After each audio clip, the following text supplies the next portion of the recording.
Hey guys, so told you I'd show you the finished product of the sweet potatoes. They turned out really good. I actually did burn the last few, but there were just a few. See?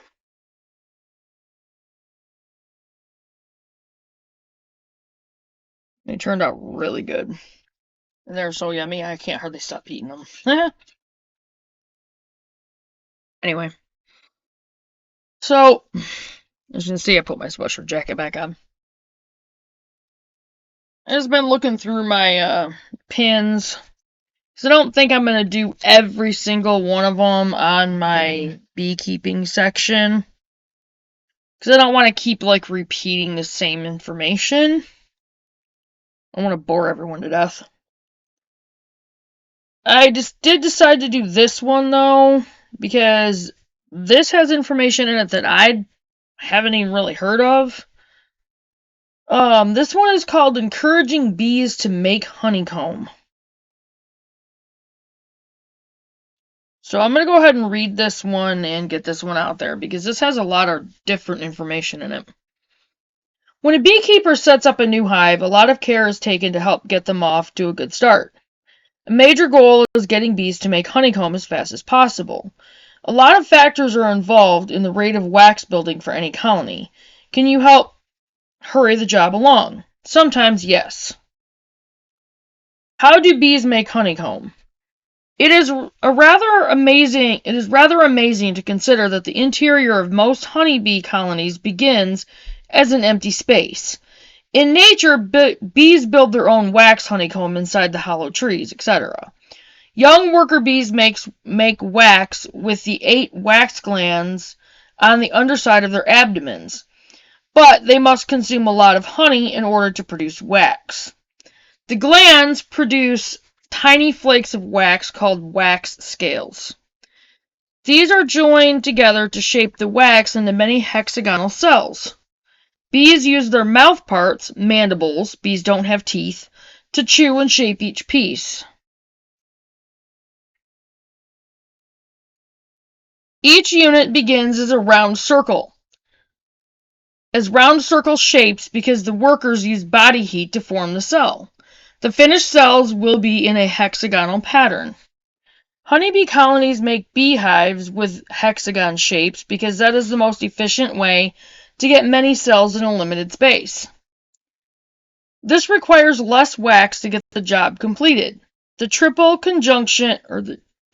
junction where cells connect make for an efficient, strong structure.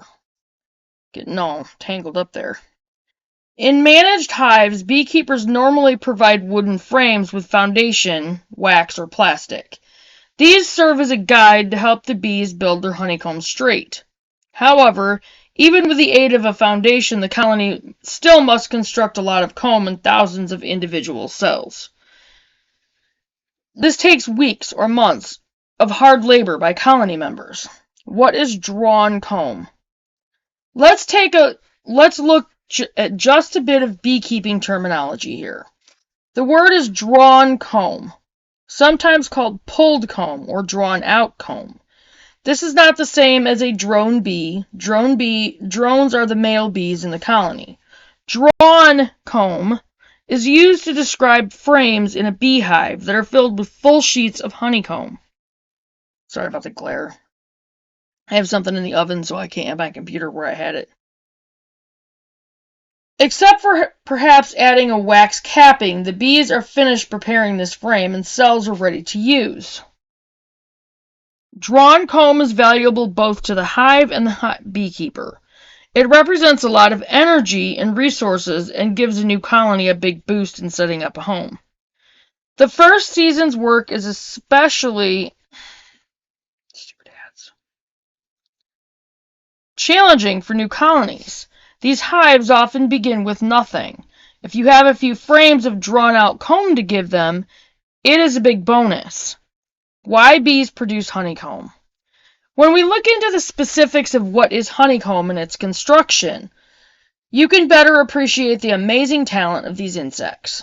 Comb construction requires the effort of many worker bees, and it takes some time even in the best of circumstances. These honeycomb cells provide a place for many colony activities. Some are used as brood cells and contain developing young or brood. Others function as a storage area, storing pollen or bee bread, and a lot of honey stores for winter. New comb for healthier lives. Sometimes it is not only new colonies that we want to kick into wax production. There are other reasons beekeepers want to encourage bees to make honeycomb. The pitter-patter of thousands of little feet stain the wax. Pesticides and other chemical residues are brought back to the hive by foraging bees. All of these substances are absorbed by the wax. Having fresh comb in the hive promotes healthier bees. For this reason, we want our colonies to make some new frames of comb occasionally. One good hive management technique is to enable the hive to have a new comb every 5 years or so. Many beekeepers give an established colony 2 new frames each year and rotate out the oldest frames of wax. Another reason you might want to encourage your bees to make honeycomb is for the honey harvest. People enjoy eating honeycomb too. Producing fresh honeycomb can be a viable part of honey production. Honey in the comb sells for much more pound than liquid honey. In fact, a pound of beeswax is more valuable than a pound of honey. That is true. New colonies often start with foundation. Are you a newer beekeeper using a new hive? Obviously we will be. If so, your colonies are starting fresh with no completed frames comb to use, much the same as a wild colony. Your beeswax foundation is installed and you are ready to see things start happening. But my goodness, they seem to be taking their time. Is something wrong? A common new beekeeper question is to ask, how do I encourage the bees to build comb faster? Is there anything we can do to help the process along? The answer is yes. Sometimes you can help the colony along. Why your bees are not building comb. Excuse me. Why are my bees not making comb? Stupid ads, I swear. Sometimes we are just being impatient, but it is not unusual to feel that the hives are just being really slow producing wax. What should you do, if anything? First, you need to understand the dynamics of the hive. We need 3 major conditions to be met for optimum comb building. If any of these are lacking, your bees will be slow to build honeycomb. 3 things bees need to build comb. Number 1, the colony needs more comb space. Number 2, they have enough adults to generate heat and produce wax. Number 3, abundant food is available, incoming food, not stored honey. Bees build comb when they need it. Honeybees are not lazy, but they are not wasteful either. Drawing comb requires a lot of effort and energy to produce the wax and shape the comb. Okay? If they do not need the space, you will have a hard time getting them to fill the frames. This is why comb production is more difficult as we head towards winter and the incoming nectar sources are sparse. A colony with a larger population will usually draw comb faster, not only because they have more young bees, but because they feel the need to have more honey stored. They need a larger pantry to store honey for winter survival of the colony. Comb production requires heat. During winter, bees eat honey and create heat in the brood nest.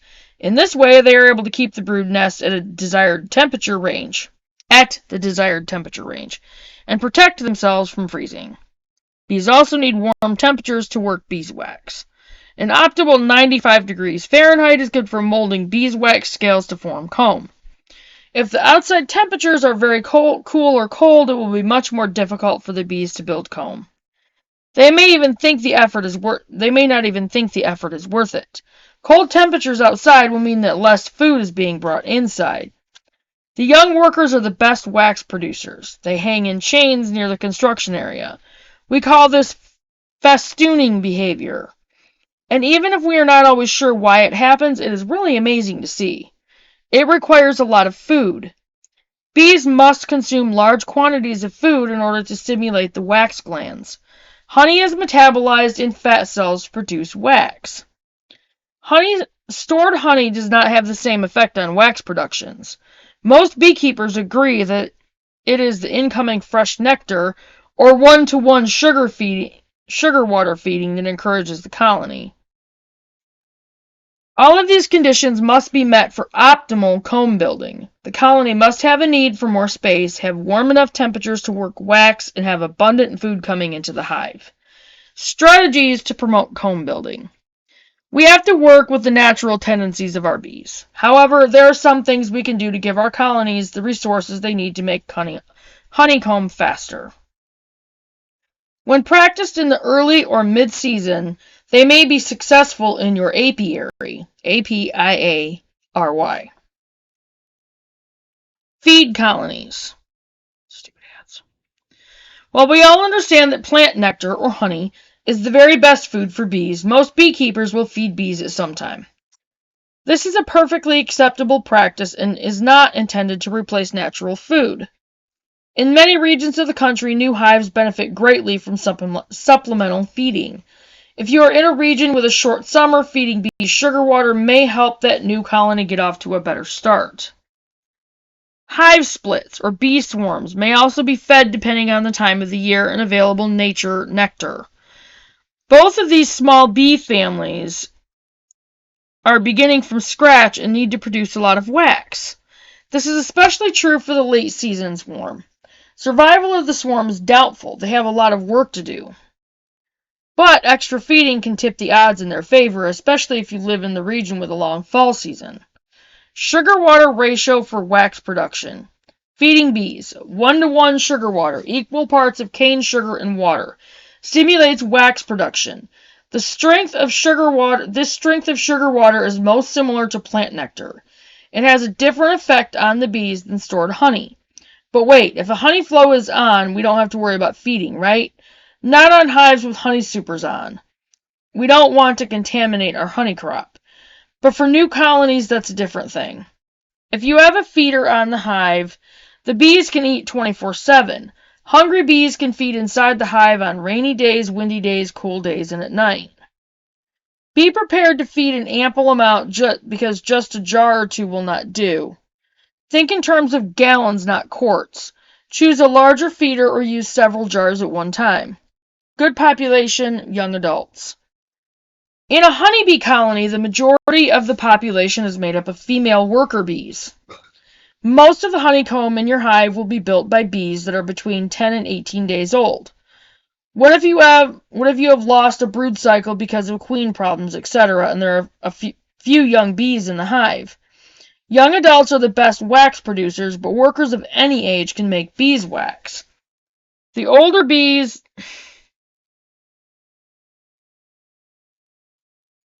that have been working as foragers can become wax producers. They just will not be as good at it as their younger sisters. Expert tips. Some simple ideas to keep in mind when you feel that your colonies are not filling out their bee boxes as fast as they should be. And certainly some of these same factors apply to bees not filling honey supers. Stupid ads. Choose the optimal time of the year. Getting your bees to draw up foundation or build comb will be easier in the spring. Try to use your frames of foundation early in the year and save a couple of drawn-out frames for later emergencies.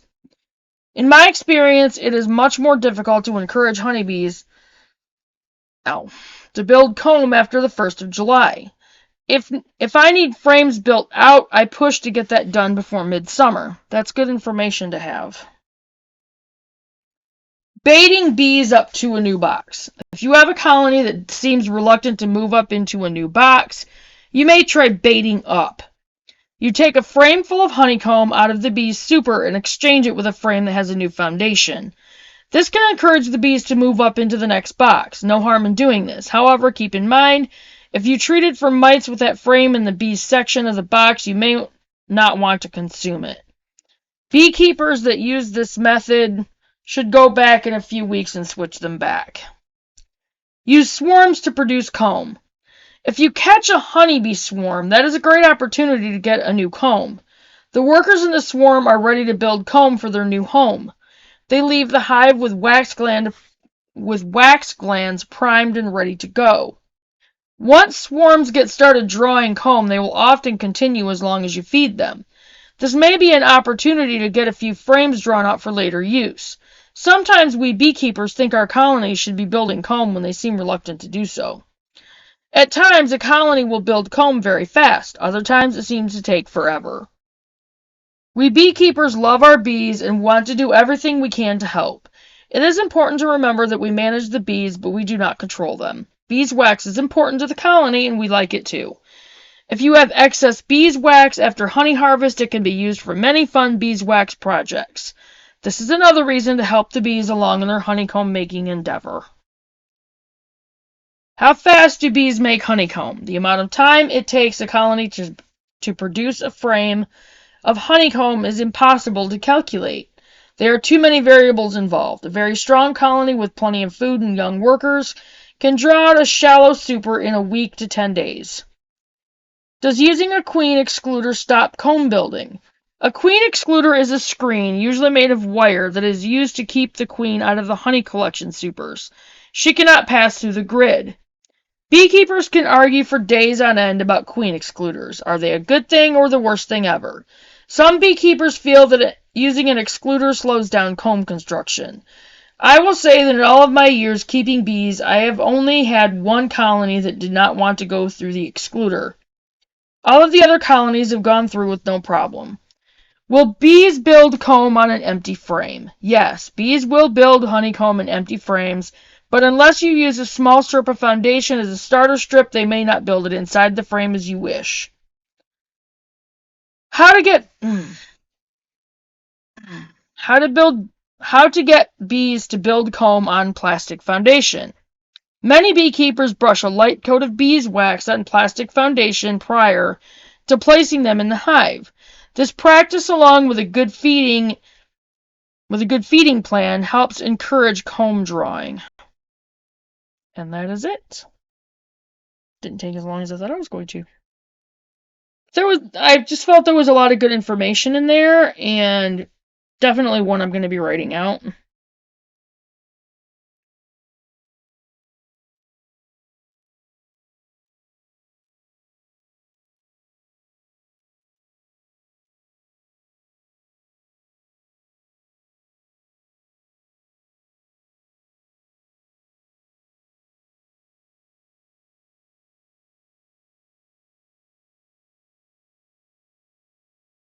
Yeah, there's actually quite a few more that it looks like I really need to do, so I'm just getting anxious to start working on more of the pins and stuff, so that's just me being anxious, so.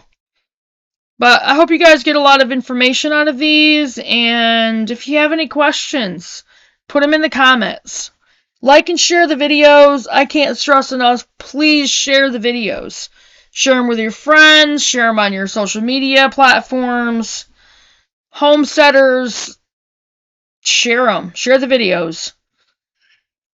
So, information can get out there to other people that may need it. But I'm going to get off from here and get this video uploaded, and I will see you guys in the next video, which will more than likely be tomorrow. So, you guys all have a good night, and I will see you on the next one. Bye, guys.